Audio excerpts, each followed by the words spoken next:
राधा माधव ही हमारे जीवन के प्राण धन है। उन्हीं को प्राप्त करने के लिए अपने को ये देह प्राप्त हुई है। निताई गौरांगदेव राधा गोविंद देव के अतिरिक्त अन्य किसी भी वस्तु में, किसी भी व्यक्ति में, किसी भी पद में, किसी भी प्रतिष्ठा में अपनी आसक्ति न रहने पाए। समस्त साधन का फल यही है। हम नाम जप करें, एकादशी व्रत का पालन करें, पवित्रता से रहें, सवेरे उठ के ठाकुर जी की मंगला करते हैं। जितने भी साधन भक्ति के गुरु प्रदत्त आचरण हम लोग कर रहे हैं, उनका अंतिम लक्ष्य यही है कि इस जगत में कहीं भी अपनापन बाकी न रहे। सारा अपनापन, सारा अटैचमेंट, सारी आसक्ति निकलकर निताई गौरांगदेव के चरण कमल में आ जाए, राधा गोविंद देव के चरण कमल में आ जाए। नरोत्तम ठाकुर जी कहते हैं, जीवने मरने गति, मेरे जीवन की गति भी और कोई नहीं है और मेरे मरण की गति भी कोई और नहीं। मरण की गति राधा गोविंद तभी होंगे जब जीवन की गति भी राधा गोविंद। ऐसा नहीं मान सकते कि जीवन में और किसी वस्तु को हम अपनी गति माने तो मरणोपरांत राधा गोविंद हमारी गति हो जाएंगे। ऐसी बात नहीं। इस जीवन के रहते भी गौरांग देव गोविंद ही मेरी गति है और इस देह के बाद भी गौरांग गोविंद ही मेरी गति है। ठाकुर जी कहते हैं, राधा कृष्ण प्राण मोर जुगल किसको, जीवन मरने गति यार नहीं। मेरे जीवन की गति भी कोई और नहीं है। गति से दो अर्थ होते हैं, एक तो स्पीच को भी गति कहते हैं, एक लक्ष्य को भी गति कहते हैं कि भाई इसकी क्या गति होगी। गति होगी माने कहाँ जाएगा ये। और स्पीड को भी गति कहते हैं, मेरी चाल कैसी है। तो वैष्णव की दोनों चीज जुगल किशोर है। मेरे जीवन का लक्ष्य भी जुगल किशोर ही है और मेरे जीवन की गति भी। गति किस प्रकार? हम लोग व्यापार के लिए गति कर रहे हैं, परिवार को चलाने के लिए गति कर रहे हैं, तो गति तो वहां हो रही है। यहाँ से दिल्ली जाना है तो गति करिए, या धन कमाना है उसके लिए गति कर रहे हैं, परिवार को चलाना है उसके लिए गति कर रहे हैं। पर उत्तम ठाकुर जी कहते हैं, जीवन मरण दोनों की गति राधा गोविंद है। अर्थ है कि संसार वाली गति में भी अपने को राधा गोविंद को ही सम्मिलित करना होगा। अहिर्निश नाम जप के द्वारा जीवन की हर गति में ठाकुर जी को जोड़ा जा सकता है और अंततः मेरे जीवन का लक्ष्य राधा गोविंद की प्रेममयी सेवा की ही प्राप्ति है। ये मेरा लक्ष्य है। तो श्री मंदिर में निताई गौरांगदेव विराजमान है, तो ये मेरा नवद्वीप धाम है, मायापुर धाम है और ये निताई गौरांगदेव का गर्भगृह है। अभी शरीर के रहते भी मैं पंचभौतिक देह से निताई गौरांगदेव की, राधा गोविंद की सेवा कर रहा हूँ और इस देह के उपरांत भी मुझे कोई मोक्ष तो पाना नहीं है, तो मुझे गुरुदेव कृपा करके दिव्य देह प्रदान करेंगे। जिस दिव्य देह में वृद्धावस्था नहीं है, जिस दिव्य देह में रोग नहीं है, शोक नहीं है, काम क्रोध इत्यादि नहीं है, तो दिव्य देह मुझको गुरुदेव प्रदान करेंगे। तो गुरुदेव के अनुगत्य में मैं गौर लीला में गौरहरि की चरण सेवा और ब्रज लीला में श्री युगल किशोर की चरण सेवा को प्राप्त करूंगा। ये मेरे जीवन का लक्ष्य है। मैं इस बात को कभी विस्मृत भी नहीं करूंगा। और इनकी लीला की प्राप्ति मुझे अभी तक नहीं हुई है, इस बात का मुझको शौक है।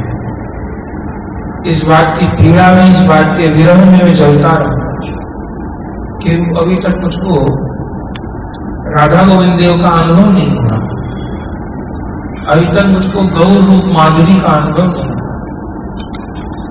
निताई गौरांग देव श्रीविग्रह रूप में विराजमान होकर मुझसे सेवा ग्रहण कर रहे हैं, वो भी साक्षात है, पर निताई गौरांग देव की कीर्तन लीला का मुझको अनुभव नहीं हो रहा है। कहीं एक बार भी मैंने नित्यानंद प्रभु जी के मुख से गौर हरि बोल ऐसा सुन लिया, एक बार के नित्यानंद प्रभु के मुख से मैंने सुन लिया गौर हरि बोल, तो मैं प्रेमानंद में विभोर हो जाऊं, फिर मुझे कुछ प्राप्त करना बाकी नहीं रहेगा। मेरी सारी इंद्रियां दिव्य हो जाएंगी, मेरे कान दिव्य हो जाएंगे, मेरी आंखें दिव्य हो जाएंगी। तो मुझको प्रगट सेवा की तो प्राप्ति है, लेकिन अभी चित्त की मलिनता के कारण मुझको निताई गौरांग देव की दिव्य लीला की अनुभूति नहीं हो रही, राधा गोविंद की दिव्य लीला की अनुभूति नहीं हो रही है। तो ऐसा कब होगा? ये जो अभिलाषा है, बार बार ऐसा सोचना, ऐसा कब होगा, ऐसा कब होगा, यह है जीवन की गति। ऐसा कब होगा? हाँ, एक दिन और बीत गया, अब कब होगा? इतनी आयु हो गई है, ऐसा कब होगा? मैं निरंतर मृत्यु के नजदीक जा रहा हूं, ऐसा कब होगा? मेरे शरीर की सामर्थ घटती जा रही है, ऐसा कब होगा? इतने लोग आकस्मिक रूप से शरीर छोड़ते जा रहे हैं, मेरे फला मित्र चले गए, वो रिश्तेदार चले गए, वो चले गए, पता नहीं मेरा दिल भी कौन सा अंतिम होगा, मुझको खबर नहीं है। तो मुझको कब गौरांग देव अपना कहकर के स्वीकार करें? तो ऐसा कब होगा, ऐसा कब होगा? ये जो चिंतन है, ये जीवन की गति। और मैं उस लक्ष्य पर कैसे पहुंच जाऊं, ये मेरे मरण की गति है। तो जीवन ही मरण गति आर नहीं। मेरे पास चिंतन करने के लिए बहुत कुछ नहीं बचा कि मुझको संसार में ये प्राप्त करना है, मुझे ये भोग भोगना है, मुझे वस्तु खानी है, मुझे उससे मिलना है, अब ये चाहना है। अब मुझे कुछ भी नहीं चाहना, मुझे केवल निताई गौरांग देव को चाहना है, मुझे केवल राधा गोविंद को चाहना है। उनके अतिरिक्त मैं और कुछ भी नहीं चाहूंगा, उसी को चाहूंगा। ये जीवन की गति है। और अब मेरी आयु कम रह गई है, मेरे पास समय कम रह गया है, मैं जल्दी अपने लक्ष्य पर पहुंच जाऊं, जहां जाकर के फिर गिरना नहीं होता, लौटना नहीं होता। न तो ये भी खबर नहीं है अगली बार मुझको मानव देह क्या पता न मिले, तो मैं फिर भटक जाऊं। तो इसी बार काम बनाने का मुझे पूरा प्रयत्न करना है, इसलिए मुझे समय भी नष्ट नहीं करना है और मुझे बहुत सावधान रह करके चलना है, क्योंकि जाना बहुत दूर है और समय मेरे पास कम है, सामर्थ्य भी मेरे पास कम है। तो मैं लक्ष्य पर कैसे पहुंच जाऊं, ये मरण की गति हो।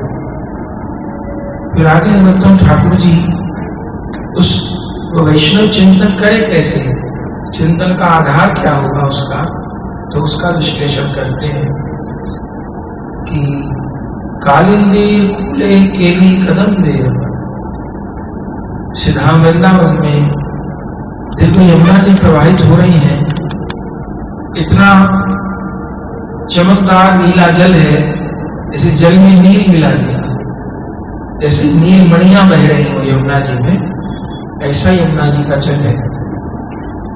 और यमुना जी में दिव्य कमल खिले हैं और यमुना जी के कूल पर कालिंदी फूले केली कदम देव पर, कदम्ब के वृक्षों का वन है। कदम्ब वृक्ष साक्षात श्री कृष्ण है और उस कदम्ब वृक्ष के ऊपर जो कनक लता लिपटी है वो राधिका है। तो यमुना जी के तट पर जो कदम्ब का वन है, यमुनार पूरे केली कदम वन, वहां पर एक दिव्य रतन वेदी बनी हुई है और उस पर प्रिया प्रीतम बैठे हैं। पर दुख की ये बात है, मुझे दिखाई नहीं पड़ी। श्रीधाम वृंदावन भी है, केली कदम कावन भी है, रतन वेदी भी है, और राधा गोविंद कर भैया देके बैठे भी है, पर मुझको दिखाई नहीं। तो मुझको कैसे दिखाई दे? बहुत दूर भी नहीं है, पास ही है, पर फिर भी वो दृष्टि में मलिनता होने के कारण मुझको दिखाई नहीं पड़ता।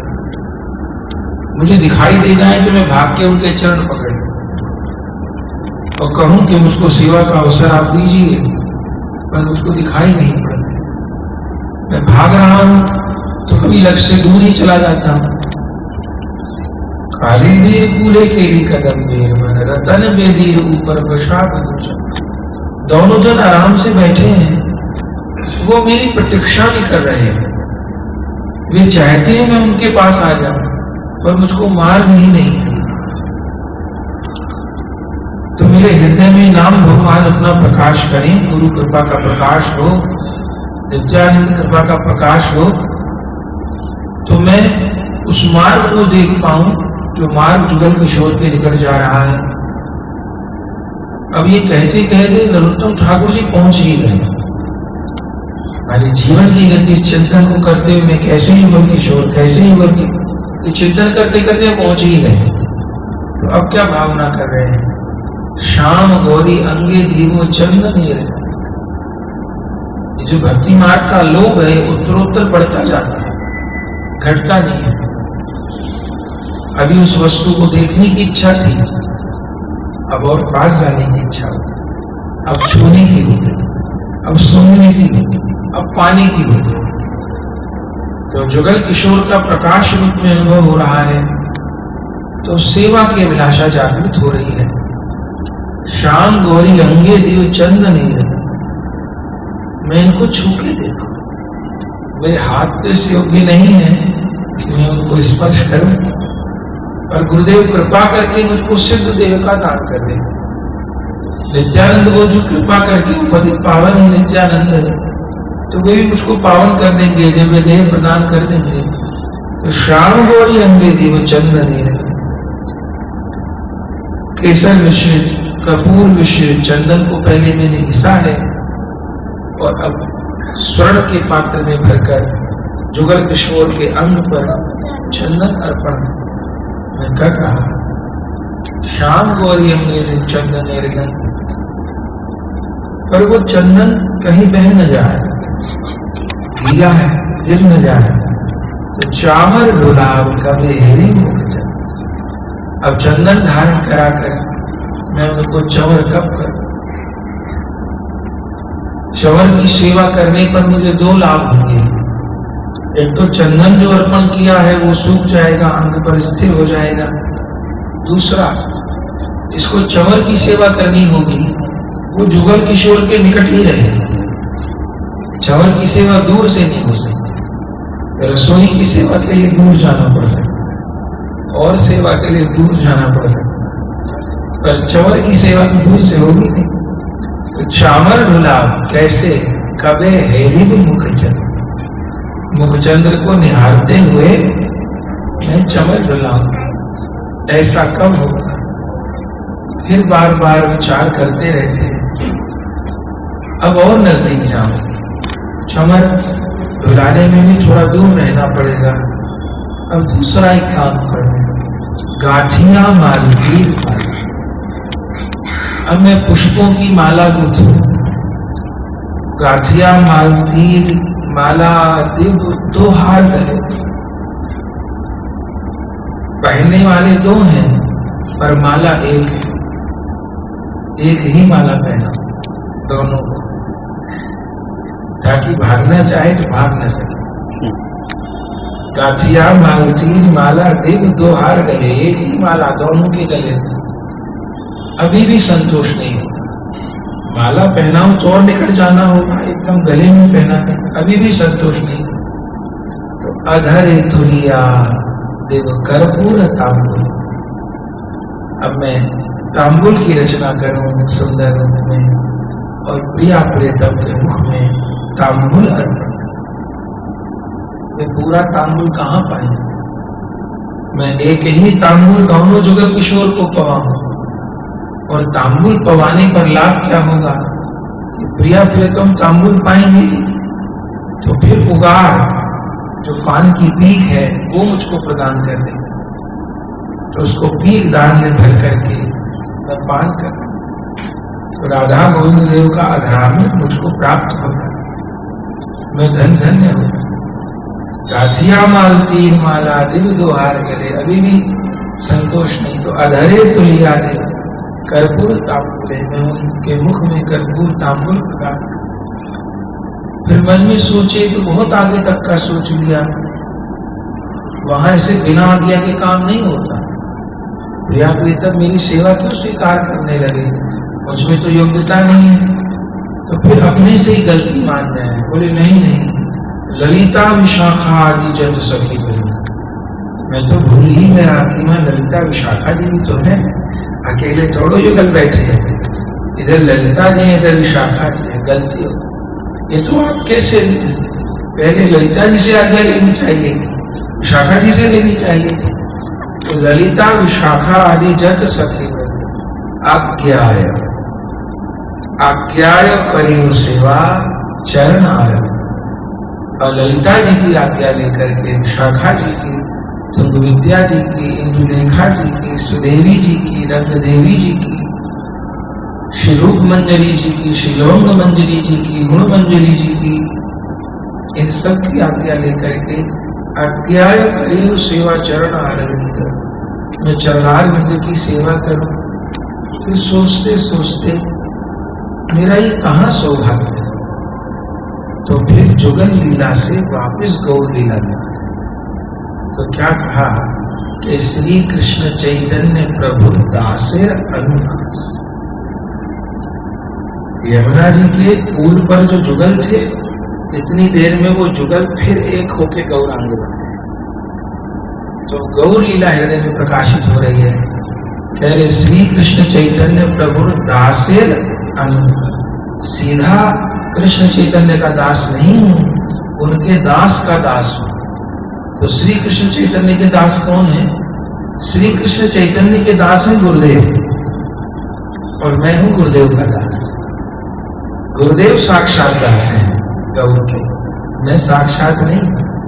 तो श्री कृष्ण चैतन्य प्रभु दासे अनुदास, तो करना मुझको क्या है कि सेवा अभिलाष करे नरोत्तम दास, बस सेवा की अभिलाषा।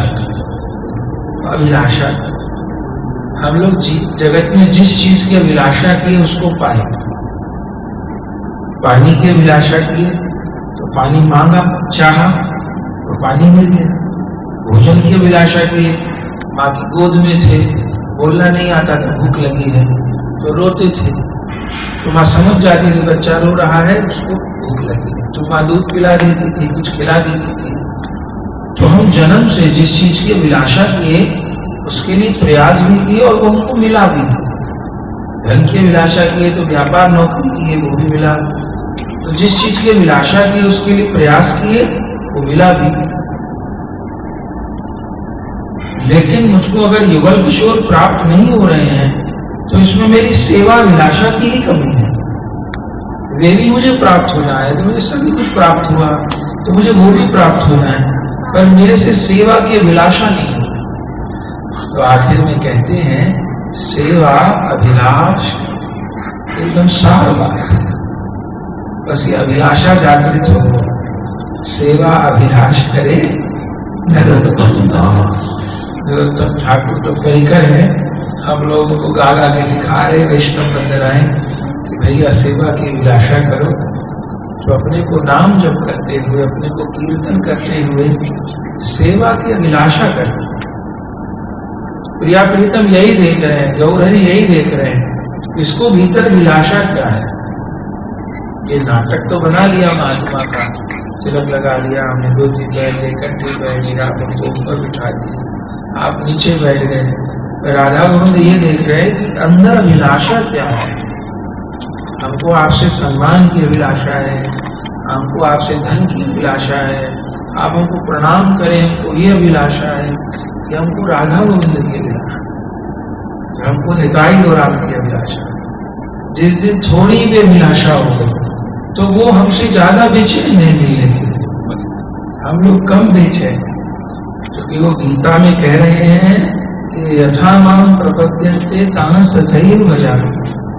अर्जुन, जो मुझको जैसे भजता है मैं भी उसको वैसे ही भजता हूँ।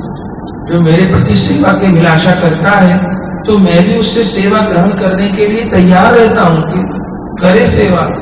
पर जो अभिलाषा ही नहीं करता तो फिर मैं उसकी सेवा ग्रहण करना क्यों चाहूंगा। तो सेवा अभिलाष करें तो हम सबको नाम जो करते हुए, कीर्तन करते हुए, भगवत सेवा करते हुए सेवा की अभिलाषा करें। मुझको कब प्रत्यक्ष राधा गोविंद की सेवा की प्राप्ति हो। और मंदिर में विराजमान ठाकुर जी की सेवा इसी भाव से करनी है कि ये साक्षात है, शिवग्रह नहीं है, मूर्ति नहीं है, साक्षात निताई गौरांग में बैठे हैं। गुरु लोग कृपा करके मुझे अधम के माथे पर सेवा प्रदान कर दी। मुझे योग्यता भी नहीं है तो मुझको नाम भी प्रदान कर दिए, सेवा भी प्रदान कर दिए। अब मुझे बस इन्हीं की अभिलाषा करनी है और दूसरी कोई अभिलाषा ही नहीं। जितनी जितनी मात्रा में अभिलाष बढ़ती जाती है उतनी उतनी मात्रा में कृपा का प्रकाश होता जाता है, और जितनी जितनी मात्रा में अभिलाषा क्षीण होती जाती है उतनी उतनी मात्रा में फिर साधक पीछे होता चला जाता है, भटकने की भी संभावना रहती है। कभी अरुचि हो जाएगी भजन के प्रति, लालसा हृदय में नहीं रहेगी। उसका कारण एक है कि सेवा की अभिलाषा मन में ललक बनी रहे, पीड़ा बनी रहे, अशांति बनी रहे। कब प्राप्त होंगे, कब सेवा प्राप्त होगी। श्री कृष्ण चैतन्य प्रभु दास रघुनाथ सेवा अभिलाष करे। सब वैष्णवों को प्रणाम करते हैं। जय जय श्री राम।